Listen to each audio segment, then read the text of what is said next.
Apa kabar kawan-kawan penikmat pertandingan catur? Kembali lagi dengan saya, pecatur pos ronda. Pada kesempatan kali ini kita akan menyaksikan video pertandingan antara Fabio Caruana yang akan melawan Giulio Zuniga. Ini pertandingan terjadi pada tanggal 7 Agustus 2013 tepatnya. Di sini nanti Fabiano Caruana akan mempraktekkan di mana En-Passan akan membuat putih menang atau membuat Caruana menang. Teman-teman yang belum paham En-Passan, mari kita saksikan pertandingannya. Kali ini putih dipegang oleh Caruana dan hitam oleh Giulio Zuniga. Pertandingan dimulai dengan pion di E4, dijawab dengan pion di E5, permainan terbuka. Putih kuda di F3 dan hitam kuda di C6, pengembangan dua kuda. Pion maju di D4 dan di sini Scott game mengajak pertukaran pion pusat, dan di sini diterima hitam dan dimakan kembali dengan kuda putih dan terbentuklah Scott game mainland. Hitam merespon dengan kuda di F6 dan kuda putih makan kuda di C6. Pion makan di C6. Di sini pion tidak makan dengan menggunakan pion di lajur D karena menteri akan makan, otomatis hitam nanti menjadi tidak bisa melakukan rokade pendek. Oleh karena itu, setelah langkah kelima ini, putih melanjutkan dengan pion di E5 mengancam kuda dan dijawab dengan menteri ke E7 memberikan pin pada pion atas ancaman raja. Pertandingan dilanjutkan dengan menteri ke E2 sekaligus memperkuat pion pusat, dijawab hitam dengan kuda di D5 menghindar. Putih melanjutkan dengan pion di C4 menyerang terus posisi kuda hitam. Kuda terpaksa ke B6 dan dilanjutkan kuda di C3, pengembangan perwira.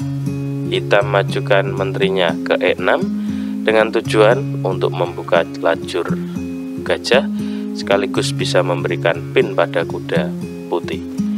Di sini menteri putih maju di E4 sekaligus persiapan untuk mendorong menteri, misal nanti terjadi blunder dengan raja rokade.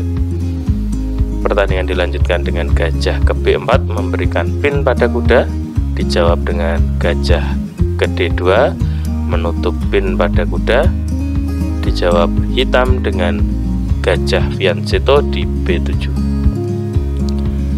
Putih menjawabnya dengan gajah ke D3 dan dilanjutkan dengan rokade panjang. Seperti yang sudah saya sebutkan tadi, kita kembali di langkah ke-12.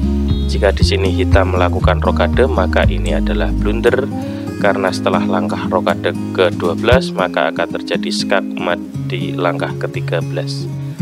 Dan ini bukan pecatur pos ronda, sudah barang tentu hitam tidak akan melakukan blunder seperti itu. Mari kita mundur ke permainan aslinya. Di sini jawabannya adalah rokade panjang dan disusul putih juga dengan rokade panjang. Dilanjutkan pion maju di C5. Di sini ancaman gajah pada menteri, maka menteri mundur di E2 dan dilanjutkan benteng ke E8. Di sini sebenarnya ada keuntungan yang bisa didapatkan hitam, yaitu dengan makan pion di G2.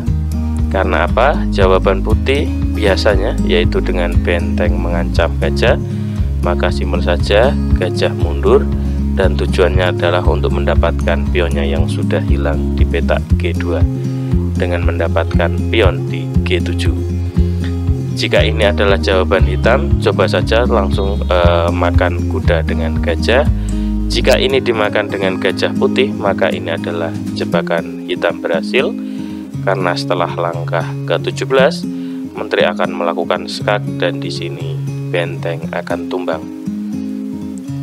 Misal ditutup dengan menteri, maka benteng dimakan. Jika putih ingin mengambil alih kembali, misal dengan pion maju, maka tutup saja dengan pion di F6. karena setelah ini makan maka benteng akan makan. Oke, itu kita mundur ke pertandingan aslinya. Setelah langkah ini hitam menjawab dengan benteng ke E8 dan dilanjutkan pion maju di F4 memperkuat susunan pion. Pion maju di D6 mengajak pertukaran, dan di sini direspon dengan pion maju di A7, ancaman pada gajah hitam. Gajah merespon dengan makan kuda dan dimakan kembali dengan gajah di C3 sekaligus memperkuat susunan pion di pusat. Pertandingan lanjut dengan pion maju di G6 dijawab dengan benteng ke F1 memperkuat susunan pion dan sekaligus akan mendorong pion maju. Jika nanti akan terjadi pertukaran, maka putih simpel saja tinggal mendorong gajahnya dan ancaman skak ster untuk hitam. Maka dari itu pertandingan dilanjutkan dengan pion makan, kembali dimakan putih dan dijawab dengan pion di F5, dan ini adalah praktek en-passan, dan ini adalah blunder yang dilakukan oleh hitam. En-passan adalah dengan langkah kedua setelah ada posisi lawan atau pion lawan di peta 5, teman-teman ya. Melewati. Selanjutnya di sini pada langkah F5 ini ketika putih merespon dengan makan proses en-passan, hitam menyerah.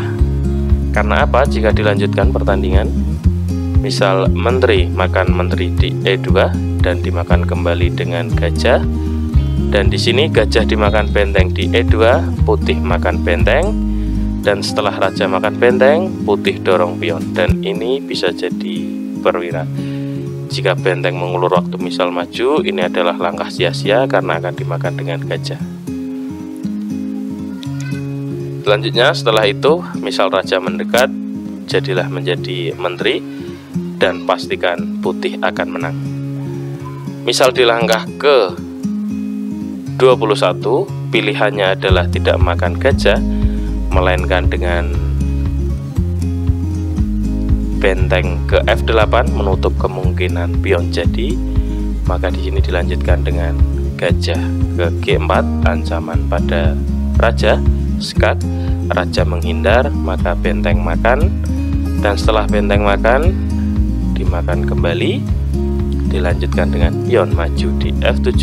Di sini dicoba ditutup, maka simpel saja langsung gajah ke G7. Misal benteng makan, maka akan dimakan dengan benteng putih. Dan pada langkah ke-26 putih unggul dengan perwira dan posisi, maka bisa dipastikan hitam akan kalah. Oke, itu teman-teman pentingnya paham en-passan dalam permainan catur. Terima kasih sudah menyaksikan pertandingan kali ini. Nanti kita bisa lihat pertandingan-pertandingan selanjutnya. Bisa di subscribe, share, like, dan komen untuk konten kali ini. Terima kasih.